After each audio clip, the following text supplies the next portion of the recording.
यहाँ पे हम इस सिंपल से ऑब्जेक्ट को ले रहे हैं एंड सिंपल लाइंस के फॉर्म में अगर हम इसको बनाएंगे तो वो किस टाइप से अप्रोच होगा, कैसे हम एंगल्स को जज करेंगे, ऑब्जर्व करेंगे, लाइंस को कंपेयर करेंगे, वो आज इस वीडियो के अंदर हम देखेंगे सिंपल वे में। यहाँ पे मैंने एक ऑब्जेक्ट लिया है, वो स्टिल लाइफ है। बहुत सारे आर्टिस्ट को ये लगेगा कि इट्स वेरी इजी, बट जब आप इनको लाइंस के फॉर्म में कन्वर्ट करते हो तो वहाँ पे आपका जो माइंड है ओपन होता है। एंड अगर आपने एंगल्स की प्रैक्टिस नहीं की है, आपने लॉन्ग आर स्टडी नहीं की है, आपने कंपैरेटिव मेजरमेंट का यूज़ नहीं किया है, तो वहाँ पे आपको एंगल्स को जज करने में प्रॉब्लम होगी। तो वो चीज़ हम यहाँ पे इस ऑब्जेक्ट को ड्रॉ करते वक्त समझेंगे। सबसे पहले हम जहाँ से भी स्टार्ट करेंगे, पहले इसको एक जो टोटल लेंथ है वो इसकी डिसाइड करेंगे कि इसकी टोटल लेंथ क्या है। तो उसको हम प्लेस कर देंगे हॉरिजॉन्टल लाइन के फॉर्म में एंड आफ्टर दैट उसमें मार्किंग्स करते हुए चलेंगे। जैसे कि अगर मैं यहाँ से स्टार्ट कर रही हूँ तो मैंने यहाँ पे ये मार्किंग दी और मेरे हिसाब से इसका जो टोटल लेंथ है वो लगभग इतना होगा। अब जब आप मार्किंग्स देते हो तो इस वजह से ही हम यहाँ पे प्रिंट आउट ले रहे हैं, क्योंकि जब आप साइड बाय साइड रख के वर्क कर रहे हो पिक्चर्स को तो बहुत ज़्यादा इजी रहता है मार्किंग्स को ऑब्ज़र्व कर पाना कि कहाँ पे कौन सी चीज़ आ रही है, लेंथ वगैरह। इसको सिंपली आप इस तरीके से यहाँ पे मेज़र कर सकते हो, पेंसिल मेजरमेंट इसको कहते हैं हम, लेकिन लॉन्ग हाई स्टडी में हम ज़्यादातर दूर देख के डिस्टेंस से चेक करते हैं। यहाँ पे मैं स्केचिंग पर्पज़ से ही शॉर्ट आर्ट स्टडी कर रही हूँ, तो मैं इस तरीके से यहाँ पे चेक कर लेती हूँ कितना आएगा। ये ऊपर से ये वन पेंसिल है, वन पेंसिल कहाँ पे आ रही है, यहाँ पे, और ये यानी कि हल्का सा इसका लेंथ जो है थोड़ा सा बढ़ेगा, इंक्रीज़ होगा, तो इसको मैं ऊपर से थोड़ा सा बढ़ा रही हूँ।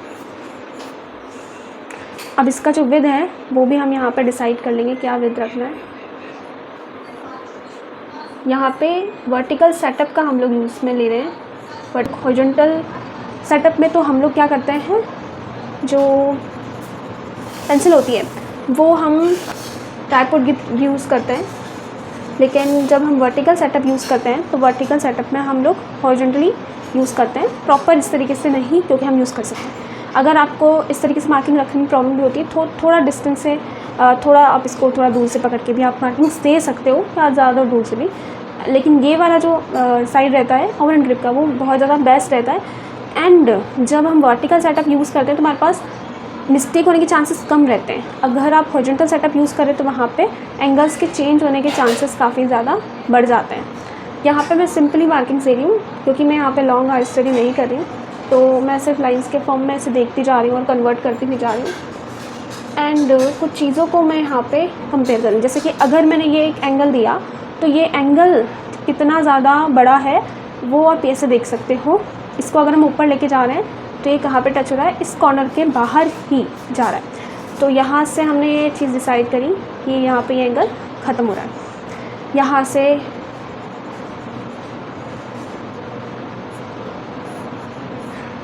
इस तरीके से ये वाला पार्ट जो है, अगर हम इसको थोड़ा आगे लेके जा रहे हैं तो ये यहाँ पे थोड़ा सा ऊपर से यहाँ पे एंड हो रहा है। ये आप यहाँ से देख सकते हो, यहाँ पे एंड हो रहा है। जो बड़ी बड़ी लाइंस हैं, बड़ी बड़ी मार्किंग्स है, वो ही हमें यहाँ पे देनी होती है। छोटी मार्किंग्स यानी कर्व्स जो हैं उनको स्पेशली इग्नोर करना होता है, क्योंकि जो बड़ी मार्किंग्स हैं वो ओवरऑल प्रोपोर्शंस को जज करने में हेल्प करती है। अगर आप पहले से ही छोटी छोटी कर्व्स और मार्किंग्स देने लग जाओगे तो वहाँ पे ओवरऑल प्रोपोर्शन बिगड़ने के चांसेस काफ़ी ज़्यादा बढ़ जाएंगे। तो हमें छोटी मार्किंग्स ना देके बड़ी मार्किंग्स देनी है। ये यहाँ से कितना है, कितना दूर जा रहा है, वो हम देखेंगे। इसको भी हम एक एंगल के फॉर्म में कन्वर्ट कर देते हैं। चाहो तो कर्व्स के फॉर्म में भी आप कर सकते हो, अगर आप फ्लो में वर्क कर रहे हो तो, एंड चाहो तो आप लाइंस के फॉर्म में इसे स्टार्टिंग में कन्वर्ट करके देख सकते हो। ये कितना बाहर जा रहा है, यहाँ से हम इसका जो आउटर पार्ट है वो देखेंगे कितना बाहर जा रहा है। यहाँ से कनेक्ट कर लेंगे इसको, ये लगभग इतना बाहर जा रहा है। लेकिन अब ये इसका जो लेंथ है वो कितना बाहर होगा, यहाँ से हम देखेंगे तो ये इस वाले पॉइंट से इतना बाहर है लगभग।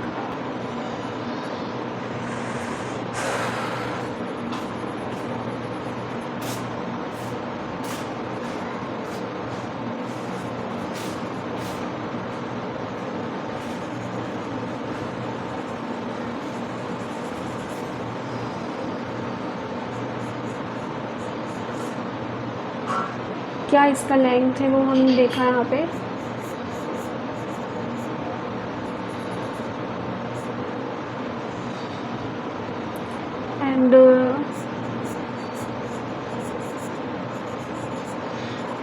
ये यहाँ से कन्वर्ट हो रहा है।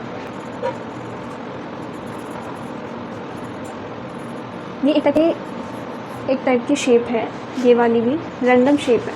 इसको आप अलग से भी ट्राई कर सकते हो कि वो किस तरीके से बनी हुई है।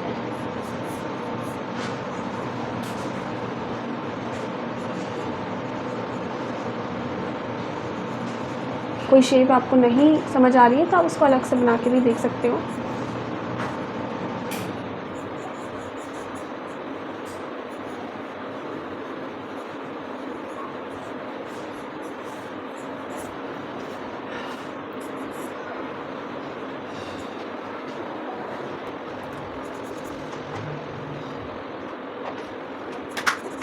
अब ये जो बीच में यहाँ पे एंगल्स दिए हैं, इसके लिए भी हम यहाँ पे पहले मार्किंग्स कर सकते हैं सिंपल लाइट रख के, ताकि उससे क्या होगा, ये एंगल जज करने में प्रॉब्लम नहीं होगी। मान लो आपने इस एंगल को डायरेक्टली जज किया, तो अगर ये थोड़ा सा टेढ़ा हो जाता है, इसकी विड्थ चेंज हो जाएगी। अगर अंदर हो जाएगा तो विड्थ कम हो जाएगी। तो फिर वो चीज़ के लिए हम पहले इसकी लेंथ और विड्थ डिसाइड कर सकते हैं कि कितना ये बाहर है।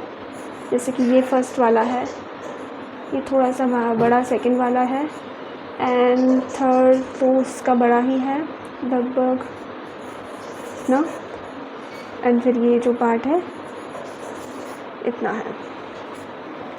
एंड अब यहाँ से आप देखो कि इसको एंगल को जब आप दे रहे हो, तो यहाँ से अगर हम इसको स्ट्रेट लाइन में कन्वर्ट कर रहे हैं तो ये कितना बाहर आएगा एंगल, यहाँ से वही चीज़ हम यहाँ पे देखेंगे।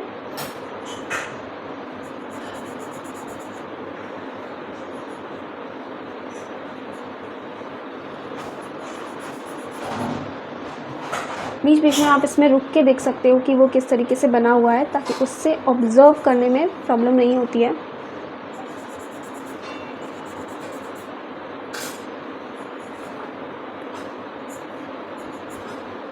इसका क्या विड्थ रहेगा, इसका हम यहाँ से देखेंगे कि ये कितना इसके बाहर कितना निकल रहा है।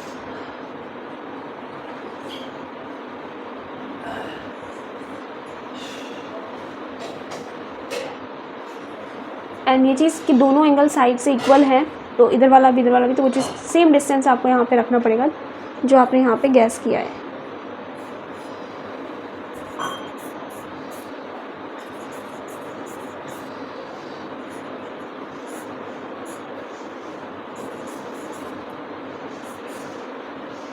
यहाँ से हम इसको सिंपल स्ट्रेट लाइंस में कन्वर्ट कर देते हैं कि ये कहाँ पे एंड हो रहा है, ये यहाँ पे एंड हो रहा है इस तरीके से। एंड यहाँ पे कर्व है तो हम इसको थोड़ा सा कट कर देंगे अपना।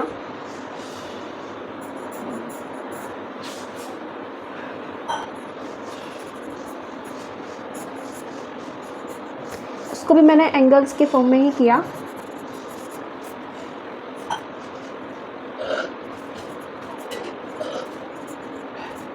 इसके अंदर की नली है तो वो, एंड यहाँ पे थोड़ा सा भरा हुआ है, तो यहाँ पे आप सिंपल हिचिंग कर सकते हो। तो यहाँ पे हमारा जो मेन मोटिव था कि इसका फील कैप्चर करना। यहाँ पे हम इसमें परफेक्शंस नहीं देख रहे थे कि बिल्कुल परफेक्ट तरीके से ये हो, क्योंकि इसमें बहुत सारे चेंजेस हैं अभी भी।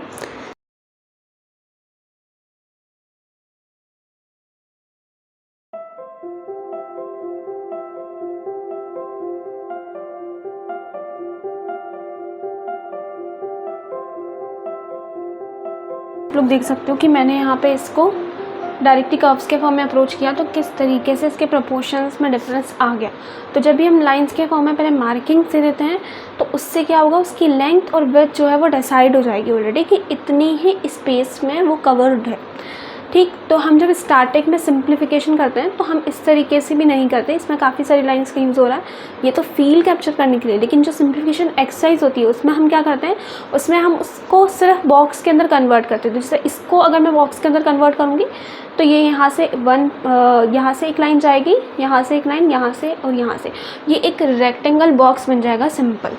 क्योंकि उसमें मिनिमम लाइंस में हमें कन्वर्ट करना होता है, क्योंकि वहाँ पे हम एंगल्स को जज करना सीखते हैं कि कौन सा एंगल किस तरीके का। अगर ये एंगल ऐसा है तो इसकी कंपैरिजन में ये वाला एंगल कैसा होगा, तो अगर आप डायरेक्टली छोटे कर्व्स के फॉर्म में छोटे लाइंस एंगल्स को अप्रोच करते हो तो उससे क्या होगा, अगर ये एंगल्स गलत होते चले जाएंगे, ओवरऑल प्रोपोर्शंस प्रॉपर बिगड़ जाएंगे और उसका साइज़ भी डिसाइड नहीं हो पाएगा। तो इसलिए हम स्टार्टिंग में कम से कम लाइंस के अंदर कन्वर्ट करते हैं एंड धीरे धीरे इसको कट आउट करते हुए जाते हैं, तो हमें ये छोटे छोटे एंगल्स मिलते हैं। वैसे ही लॉन्ग आर्ट स्टडी में भी वही प्रोसेस रहता है।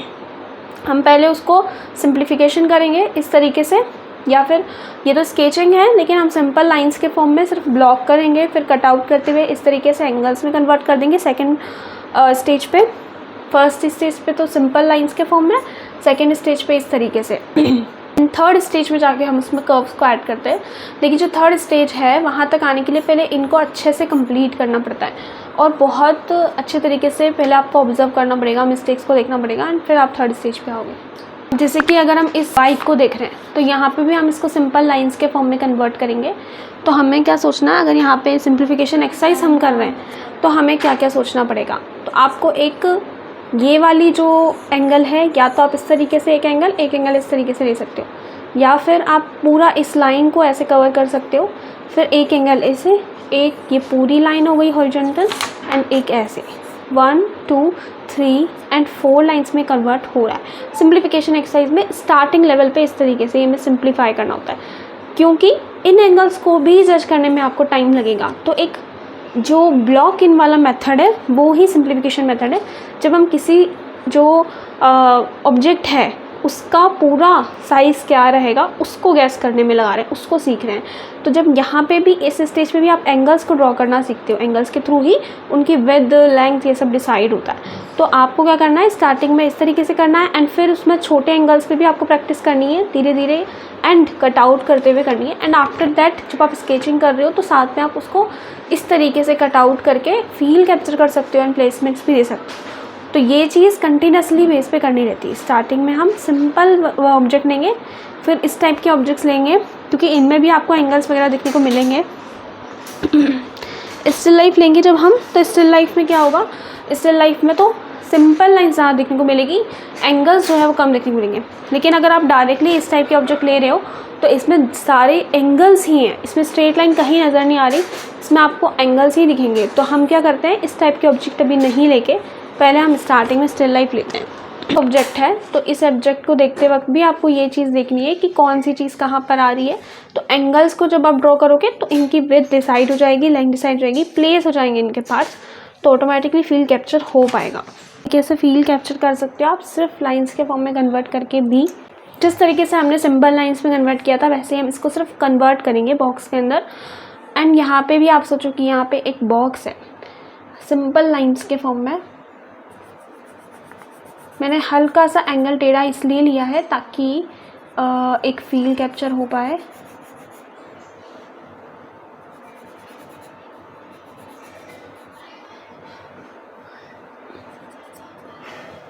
यहाँ से भी एक लाइन आप दे सकते हो ताकि वो थोड़ा सा मेज़र करने में आपको प्रॉब्लम ना हो कि अगर ये एंगल इस तरीके से जा रहा है तो हमने यहाँ पे ये देखा कि ये सही जा रहा है या नहीं ये एंगल।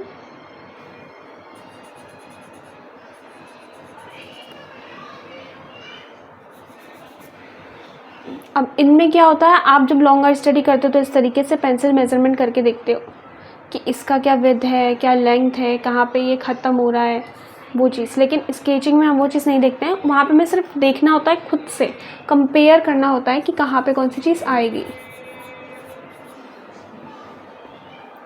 अगर हम इस एंगल को बना रहे हैं तो हमें सोचना पड़ेगा कि एंगल, ये जो लाइन है वो कितनी बड़ी है और कितनी टेढ़ी है।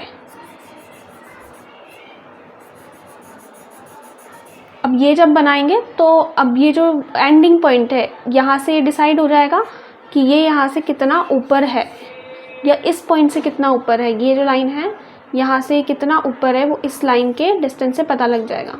ठीक, ये पता लग रहा है यहाँ से। और एंगल जो है उसका विड्थ अगर आप देखोगे तो एंगल का जो पोजीशन है वो भी यहाँ से पता लग रहा है कि यहाँ से हमने इसको चेक किया, ये देखो आप यहाँ से इतना ही आ रहा है, यानी कि हमारा जो एंगल है वो सही है। और चाहो तो आप स्टार्टिंग में इसको थोड़ा सा लाइट रख सकते हो क्योंकि जैसे हमने प्लेसमेंट्स दी, प्लेसमेंट देते वक्त आपने बिल्कुल लाइट रख लिया एंड उसके बाद आपने उसको धीरे धीरे जब कट किया तो वहाँ पे आपने डार्क लाइंस का यूज़ किया, तो उससे भी मिक्सअप नहीं होगा एक लाइन का, तो वो चीज़ भी आप यहाँ पे कर सकते हो। अब यहाँ से ये जो मैं एंगल दूँगी, ये यहाँ से इसकी विड्थ डिसाइड करेगा इस वाले पार्ट की, तो मैं वो चीज़ देखूँगी कि यहाँ से कितना नीचे मुझे एंगल लेके जाना है। तो मैं यहाँ से चीज़ खुद से देख सकती हूँ या लाइंस भी यहाँ पे दे सकती हूँ हल्की सी।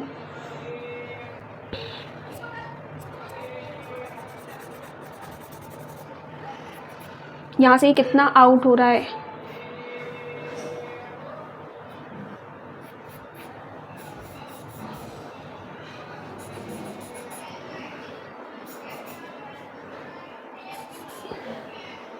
अब इस पूरे एक एंगल को आप लोगे स्टार्टिंग में, इसको कर्व्स को अवॉइड करोगे, इग्नोर करोगे।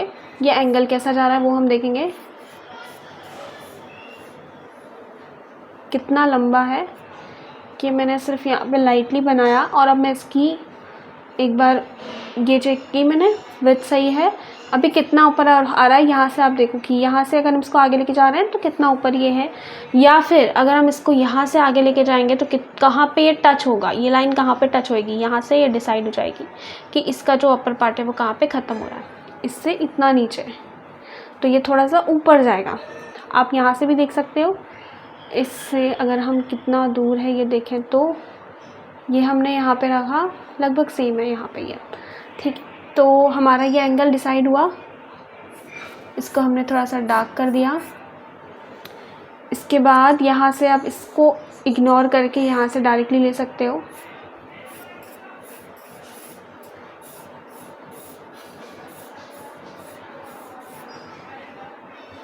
कितना दूर जा रहा है हम थोड़ा सा डिस्टेंस से जाके चेक कर सकते हैं, ये लगभग इतना है।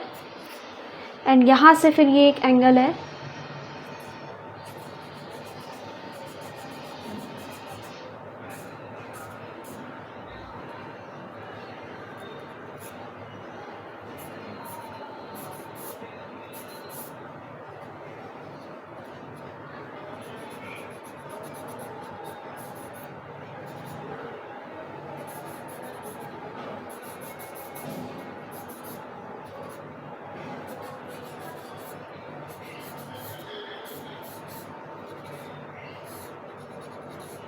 आपको इस तरीके से नहीं करना है, मैं ये बिल्कुल रफली तरीके से कर रही हूँ, इसलिए मैंने यहाँ पे इस लाइन, ऐसी लाइन का यूज़ किया है। पर आपको जब भी लाइन ड्रॉ करनी है तो एक बार में डायरेक्टली इस तरीके से करनी है। अब मैं इनको एक ही मैं कन्वर्ट कर रही हूँ एक ही एंगल में।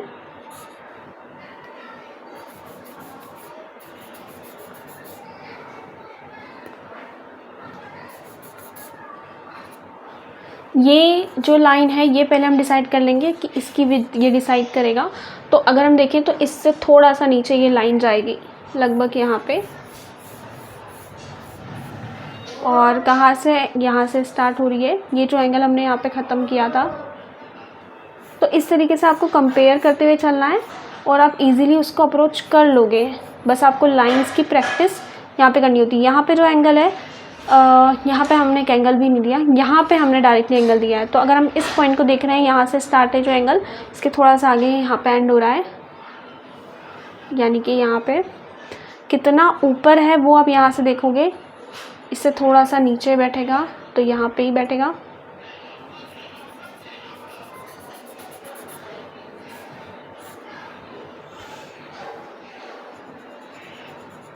बस आपको एंगल्स को देखते हुए चलना है कि कौन सा एंगल कहाँ पे आ रहा है।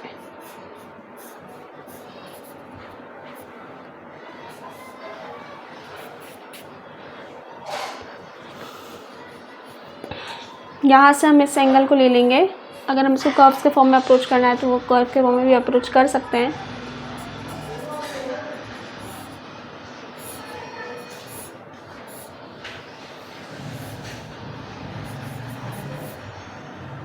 ये कहाँ पे ख़त्म हो रहा है, इस वाले से थोड़ा सा ऊपर है ये, तो यहाँ पे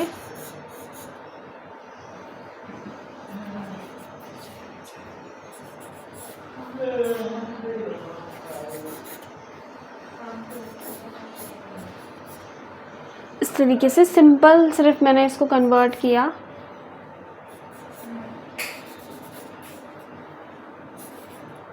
अगर आप इसको शेप्स के फॉर्म में अप्रोच करते हो तो शेप्स के फॉर्म में भी आप इस तरीके से अप्रोच कर सकते हो। जैसे यहाँ पे हमने एक ओवल दिया एंड फिर सिंपली हमने यहाँ पे कर्व्स को ऐड कर दिया कि कौन से कर्व्स कहाँ पे आएंगे।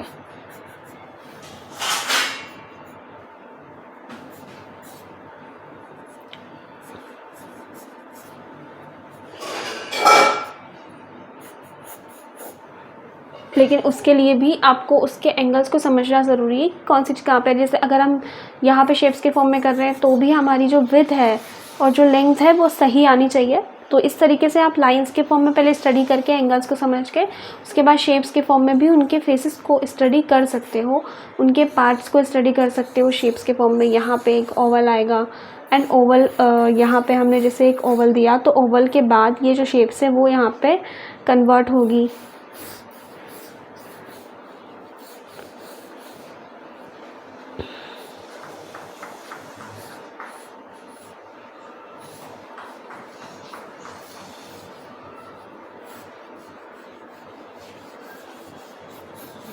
इस तरीके से अगर ये फेस है तो फेस के हिसाब से बनेगा। यहाँ पर भी हम इस वाले फेस को अगर हम देखें तो सिर्फ फेस की भी स्टडी आप अलग से कर सकते हो, पार्ट्स की अलग अलग स्टडी कर सकते हो। जब भी आप शेप्स के फॉर्म में कर रहे हो शेप्स के फॉर्म में कर सकते हो, लाइंस के फॉर्म में कर सकते हो, लेकिन जो मेन पॉइंट है वो आपको यहाँ पे ध्यान देने होते हैं। वो कौन से होते हैं? एंगल्स एंड पोजीशन क्या है एंगल की, वो लेंथ क्या है, विड्थ क्या है, ओवरऑल प्रोपोर्शंस के अंदर ये सारी चीज़ें आ जाती है। अगर हम देखें तो ये सारे प्रोपोर्शंस के अंदर ही आती है। तो लेंथ विड्थ यानी कि जो लाइन है उसकी लेंथ और विड्थ, अगर शेप तो शेप की लेंथ विड्थ एंड एंगल, अगर शेप का आप एंगल भी देखोगे तो वो भी क्या होना चाहिए, यानी कि ये एंगल है या फिर ये एंगल है, यानी कि वो फ्रंट पे देख, जैसे कि सामने दिख रहा है तो इसका जो पिक्चर है साइड से लिया गया है पर ये बिल्कुल स्ट्रेट लिया गया है। तो इसीलिए अगर हम यहाँ पे एक ओवल बनाएंगे तो वो एक हॉरिजॉन्टल वे बनेगा। अगर ये नीचे दिख रहा होगा तो थोड़ा सा हॉरिजॉन्टल जो इसका ओवल है वो कुछ इस तरीके से होगा। तो वो चीज़ आपको वहाँ पे शेप्स के फॉर्म में भी देखनी होती है। पॉइंट्स कौन कौन से थे? एंगल्स हो गई, position, length, width and comparative measurement, क्योंकि कंपेयर करोगे जब आप तभी कंपैरेटिव मेजरमेंट का वहाँ पे यूज़ होगा एंड उसी के थ्रू प्रोपोर्शंस के सही होने के चांसेस बढ़ जाते हैं। तो हर एक ऑब्जेक्ट को आप स्टार्टिंग में सिंपल से स्टार्ट करते हो, still life, birds, animals and उसके बाद ही आप पोर्ट्रेट्स या फिगर पे जा सकते हो। क्योंकि उसमें बहुत सारे रैंडम कर्व्स आपको देखने को मिलते हैं। जितने कर्व्स इसके अंदर है उससे कहीं ज़्यादा रैंडम कर्व्स होंगे एंड बहुत ही छोटे छोटे स्मॉल साइज़ के। तो हमें पहले इस तरीके से स्टडी करनी होती है। सिंप्लीफिकेशन जो एक्सरसाइज होती है उसमें तो हम क्या करते हैं, लाइंस के फॉर्म में कन्वर्ट करते हैं। एक दूसरा तरीका ये होता है कि आपने बड़ी लाइंस के अंदर कन्वर्ट कर दिया एक ऑब्जेक्ट को। जैसे ये एक पूरी लाइन हो गई, ये एक पूरी लाइन हो गई, या फिर ये लेके एंड देन ये पूरी लाइन हो गई, सिर्फ इतनी सी, इस पूरे को एक में कवर किया और उसको मिनिमम 7 to 8 लाइंस के अंदर उसके बाद पेपर पे उतारा एंड पेपर पे उतारने के बाद में सब गैस करने के बाद में ट्रेसिंग पेपर पे ट्रेस किया सेम लाइंस को, सेम एंगल्स को एंड आफ्टर दैट जो अपना आर्टवर्क है उसको चेक किया। तो वो एक एक्सरसाइज है, वो भी आप डेली बेसिस पे कर सकते हो। उससे एंगल्स को जज करने का एक आइडिया मिलेगा और डेली बेसिस पे वो एक्सरसाइज के थ्रू आपकी आई स्ट्रेंथ होगी। क्योंकि इस एक्सरसाइज के अंदर हम इसको चेक नहीं करते हैं, हम डायरेक्टली करते जाते हैं, सिर्फ आइज़ के थ्रू चेक करते हैं, ऊपर तरीके से ट्रेसिंग पेपर से चेक नहीं करते। तो इसीलिए हमें मिस्टेक्स ज़्यादा पता नहीं लग पाती। तो हमें उस एक्सरसाइज का यूज़ करना चाहिए। उससे फ़ायदा ये होगा कि एंगल्स हम भले ही सही जज कर रहे हो, अभी ऐसा लग रहा हो, लेकिन जहाँ पे मिस्टेक हो रही होगी वो वहाँ पे वो चीज़ पता लगेगी कि क्या हम लाइन को बड़ा बना देते हैं थोड़ा सा, या फिर लाइन का पोजीशन चेंज कर देते हैं। जैसे कि अगर हम इसको भी देख रहे हैं तो यहाँ पर भी वही चीज़ है सेम। यहाँ से ये एक एंगल जा रहा है तो किस टाइप से वो एक एंगल जा रहा है वो आपको देखना पड़ेगा।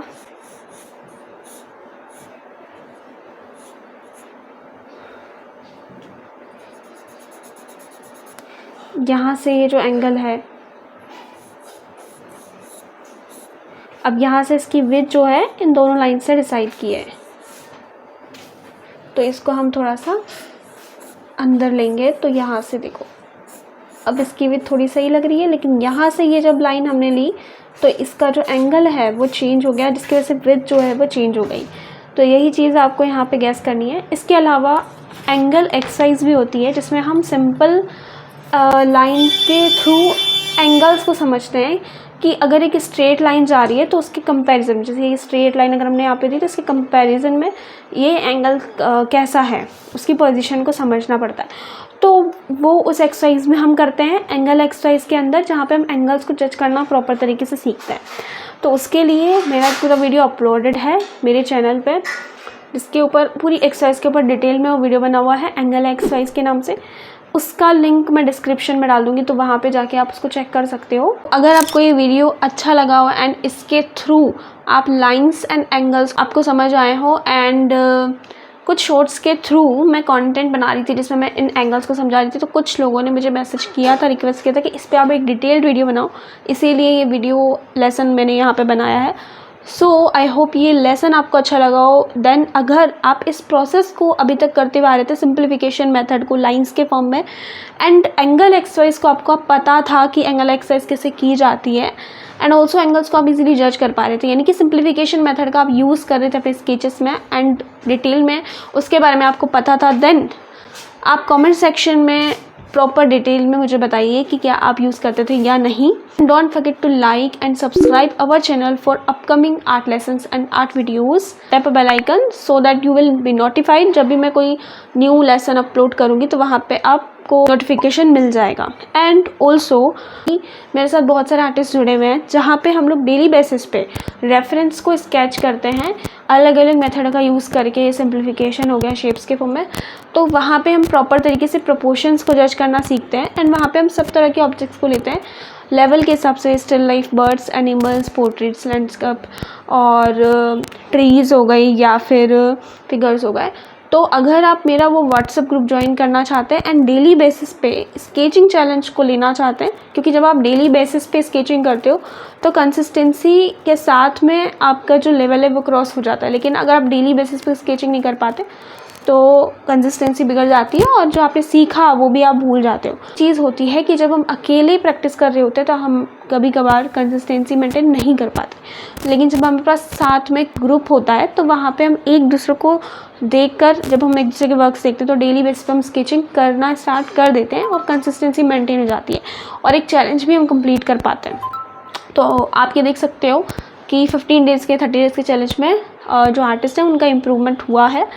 एंड ये भी बहुत इंपॉर्टेंट है कि स्केचिंग आप जिस तरीके से कर रहे हो वो प्रोसेस सही है या नहीं, तो उस प्रोसेस को भी हम डिटेल में वहाँ पे शेयर करते हैं। एंड ऑल्सो वहाँ पे जो आर्टवर्क्स है उनको एक स्पेशल पॉजिटिव फीडबैक मिलता है वहाँ पे बाकी आर्टिस्ट के थ्रू भी, कि वहाँ पे आप लोग क्या मिस्टेक्स कर रहे हो, क्या मिस्टेक्स को आपको ऑब्जर्व करना है, किस तरीके से वर्क करना है। सो अगर आप उस व्हाट्सएप ग्रुप को ज्वाइन करना चाहते हैं, then send me hi and type sketching on this WhatsApp number 6377956217. This is my WhatsApp number, so that I will add you in the group.